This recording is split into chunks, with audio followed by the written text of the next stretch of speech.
Good morning! Tara, samahan niyo na naman ako sa magulong paliwanag at napaka-pitrin yung auntie. At dahil nga may VIP akong bisita, edi syempre susunduin ko. Abay, VIP nga!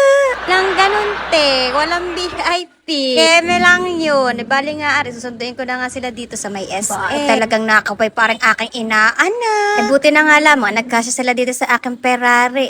Talaga naman. Ayan, nung kasasaya, biruin mo naman. At dahil nga hindi ako palalabas, syempre ako naman ang binibisita ng aking best friend. Minsan-minsan nga, dito natulog ang best friend ko kasama ang kanyang mga anak. Ako nga natutuwa din kahit pa paano, di kami nakakausap. At dito na nga kami sa bahay at pinakain ko muna ring mag-iina talaga naman parang gutom na gutom.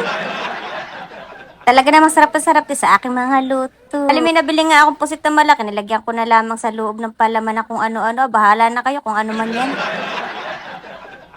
Dahil ito nga yung uulamin namin mamaya, pang dinner. Wow, naka-dinner. Madalang-dalang din lang naman pumunta rin din Kaya nga sabi ko nga, susulitin ko na. By Diyos ko po, kinulang parang ulam na. Bali din nga kami kakain sa likod ng aming bahay sa may palaisdaan. Nakita mo naman kung gaano kaaliwalas din. Bali, ginaya ko na nga din yung uling at para mamaya din kami magbabangoy. Alam mo naman, para makatipid sa tangke. Ang ganda nga lang ng sikat ng araw dito at hindi naman gaano kainit. Sabi ko nga sa best friend ko, doon na kami kumain sa likod para maaliwalas nga at mahangin-hangin. Pag naman kasi laging sa bahay, di parang hindi rin nagbago. Kadalasan nga, pag may mga bisita kami, dito na pinapupunta sa amin palaisdaan dahil nga dito maganda at masariwa ang hangin. Bali sa dahon ng saging nga lang din kami kumain para nga makatipid din sa hugasin ng mga pinggan. Bali rin nga yung mga bibi naming alaga din. Kita nyo naman kung gaano kadami na. Nag-istoryahan na nga kami dito ng aking best friend sa buhay-buhay. Kita mo naman yung inaanak ko talaga namang Ang sarap lang pagmasda naman mga ganito kang taong kasama sa buhay. Hindi ka iiwan kahit anong mangyari. Parang yung ex ko nakuha na ang lahat. Iniwanan na ako basta-basta. Ano daw, ganun te. Pero totoo lang din, masarap din sa pakaramdam na may taong lagi nakasuporta sa iyo kahit man anong mangyayari, andyan siya sa iyo at hindi ka pababayaan. Wala man ako maraming kaibigan pero okay na sa akin yung kakaunti. At least alam ko kung sino mga totoo. Parang yung ex ko hindi totoo. Ano daw, wag ganun te. Ali, ito nga yung iniihaw ko. Kita mo naman, malaway-laway na ako. Huwag mo na naman sasabihin yung ex mo na naman na parang naglaway sa iyo noon.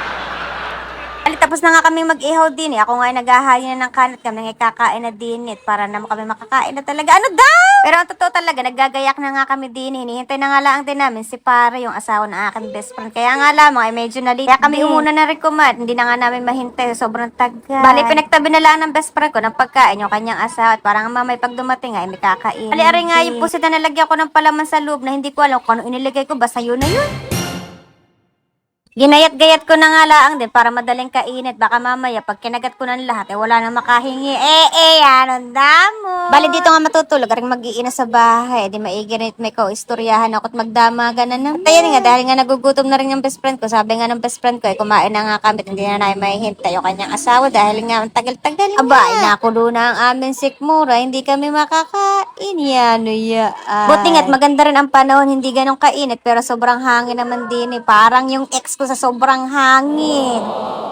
Siya, kami lang yung mga auntie, baka na naman tamaan na naman siya. Doon nga sa mga stalker ko, siya, ipagpatuloy nyo lang mag-stalk sa akin dahil tuwan-tuwa naman ako at dumadami ang mga viewers ko. Wag ganun, te.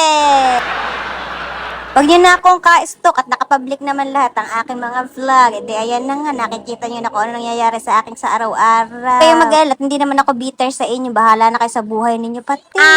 Kainaman na, baka tamaan. Kaya wag nyo na akong stalk at simple lang naman ang buhay ko. Masaya na ako, may mga kaibigan na ganito at may pamilya. Kaya nyo na akong maging masaya at maging masaya na lang din kayo sa inyong buhay. Huwag na kayong bitter sa akin, pare-parehas lang din naman tayong Paubayan nyo na lang sa bago. Hanggang dito na lang.